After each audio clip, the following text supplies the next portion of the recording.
मस्जिद में पानी पीती है। यहाँ बुद्ध के उपदेश और ईसा मसीह के बलिदानों की गाथा होती है। मैंने सुना है यहाँ राधा रानी की चुनरी कोई सलमा बेगम सीती है।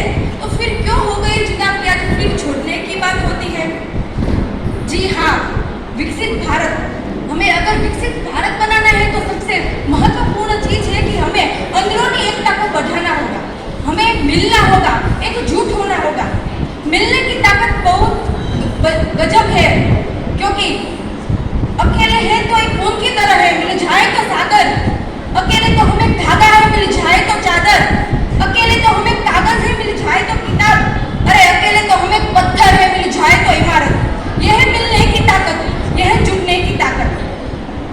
हमें अगर सच में यही सोचते हैं कि हमें विकसित भारत बनाना है, पर हम तो सिर्फ बड़ी बड़ी बातें ही करना जानते हैं कि हमें विश्व गुरु बनना है, विकसित भारत बनाना है, हमें एक भारत को एक नए अंदाज में पेश करना है। सिर्फ बड़ी बड़ी बातें ही नहीं, छोटी छोटी कोशिशें भी करनी होगी, क्योंकि ठोकर हमें पहाड़ों से नहीं पत्थरों से लगा करती है। और आज जब मुझे बोलने का मौका मिला है तो मैं इस देश के युवाओं को सिर्फ यही कहना चाहती हूँ कि युवाओं, कागज की नाव तो छोड़ दी हमने, अब समुद्र की जिम्मेदारी है। अब हम पर सिर्फ घर परिवार की ही नहीं बल्कि पूरे भारत की जिम्मेदारी है। यही सही वक्त है जिन्हें मरने का, सोए हुए भारत को जगाने का, बुझी हुई मशाल को जलाने का।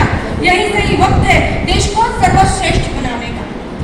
सच में यदि हमें लगता है कि हम विकसित भारत बना सकते हैं तो उसके लिए सबसे महत्वपूर्ण चीज है कि हम युवाओं के विचारों में परिवर्तन ला सकें। हम किसी भी पॉइंट को नजरअंदाज नहीं कर सकते। देश को विकसित बनाने के लिए उसमें बजट को ध्यान में लेना चाहिए, शिक्षा को ध्यान में लेना चाहिए, युवाओं पर खास करके ध्यान देना चाहिए, क्योंकि यही तो है हमारे विकसित भारत की चाबी।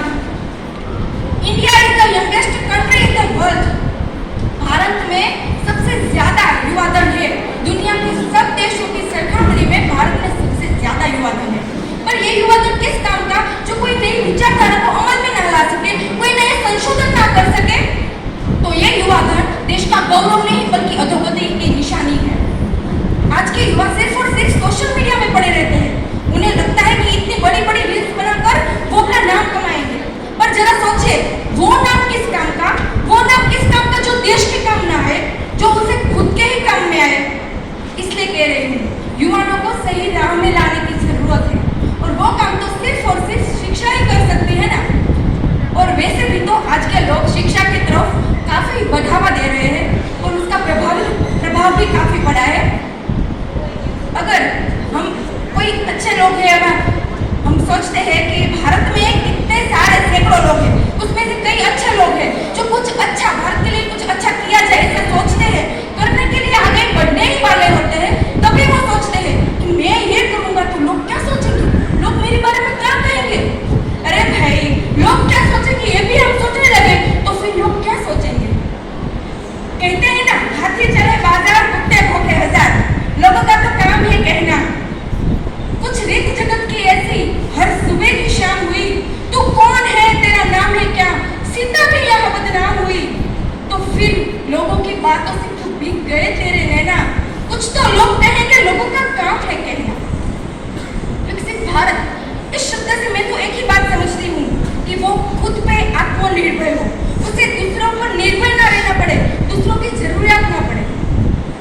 तो वैसे तो क्यों हम निर्भर रहे दूसरों पर। 142 करोड़ की बस्ती है हमारे भारत देश में, दूसरों पर निर्भर रहने की नौबत ही ना आएगी ना।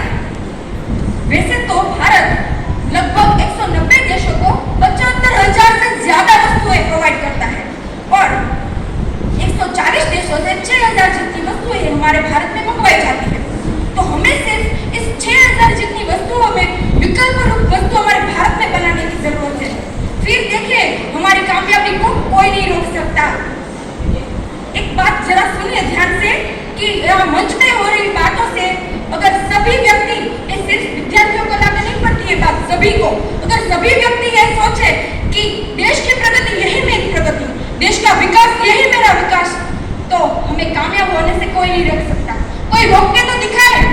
हमारी गुजराती में एक बहुत ही अच्छी पंक्तियां है, रस्तो नहीं चढ़े